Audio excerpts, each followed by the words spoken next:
Invisible. If Jake had to pick one word to describe his life, that was it. By day, he was a ghost haunting the city, a blur of a blue jacket and a thermal bag. He wasn't Jake. He was Order 4752, a text message on a screen. The guy who brings you pizza, but you never really look at. At night, the ghost came home to a tiny apartment where the only things piling up faster than the bills were the instant noodle cups. He scrolled through social media, watching other people live lives that seemed so real. They had friends, promotions, vacations. Jake had a 4.7-star rating and just enough gas money to do it all again tomorrow. He wasn't unhappy, not really. He was just nothing. A human cog in a giant, uncaring machine. This is the story of how a man nobody saw learned to see himself. The breaking point wasn't a dramatic explosion. It was a slow, quiet Tuesday. It was raining, that cold, miserable kind of rain that soaks through your clothes. He had a delivery for a fancy downtown apartment building, the kind with a doorman who looks right through you. It was a huge order, 3 heavy bags of food. The app promised a big tip. He navigated the confusing hallways, found the apartment, and handed over the food. The woman who answered didn't even make eye contact. She just grabbed the bags and said, "Took you long enough," before closing the door in his face. A minute later, his phone buzzed. The tip?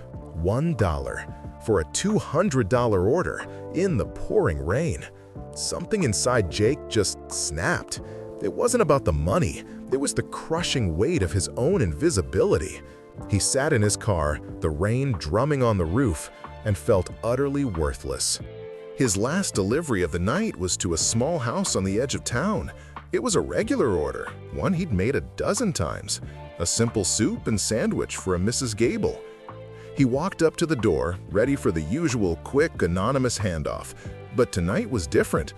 The old woman opened the door, and instead of just taking the bag, she smiled. A real, genuine smile. "Jake, isn't it?" she asked. "You look soaked to the bone. Please, come in for a second." Jake was so stunned he didn't know what to say. No one ever used his name. He stepped inside, dripping on her doormat. She didn't have much, just a small, tidy home filled with books. She handed him a warm, dry towel. "I used to be a teacher," she said, as if sensing his confusion. "I learned a long time ago that everyone has a name, and everyone deserves to hear it. You bring me my dinner every week, Jake. That's not nothing. That's a kindness." It was a simple conversation. It lasted less than 5 minutes, but for Jake, it was like the sun coming out after a month of rain. He wasn't order number 4752. He was Jake. Someone saw him.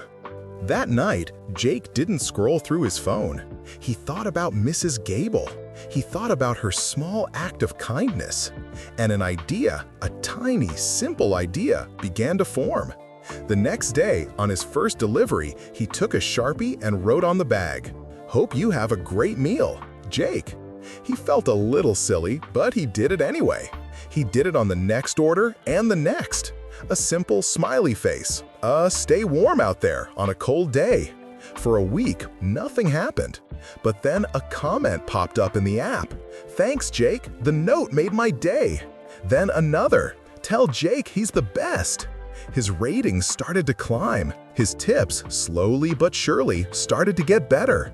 It wasn't a flood, just a steady, encouraging trickle. He started to feel different. He wasn't just a delivery guy anymore. He was Jake, the guy who wrote the nice notes. He started talking to the restaurant staff, learning their names. He started smiling at customers. He wasn't a ghost anymore. He was a person. The real change came a month later. He was picking up an order from a local Italian place, and the owner, a gruff man named Sal, pulled him aside. "You're Jake, right? The smiley face guy?" "Yeah, that's me," Jake said, bracing for a complaint. "I've been seeing your notes on my bags," Sal said. "My customers love it. They say it's the little things.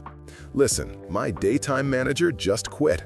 The job pays a steady salary with benefits. It's yours if you want it. I need someone who understands that we're not just selling food, we're taking care of people." Jake stood there, speechless.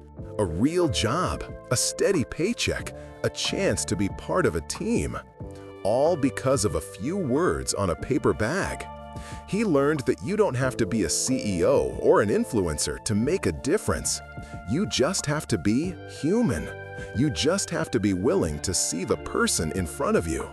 Because in a world that can feel so big and anonymous, the smallest act of connection can change everything. So, the next time you order food, or get a coffee, or interact with someone in a service job, remember Jake. Take a second, learn their name, look them in the eye, and say thank you. You might just be the person who reminds them that they're not invisible.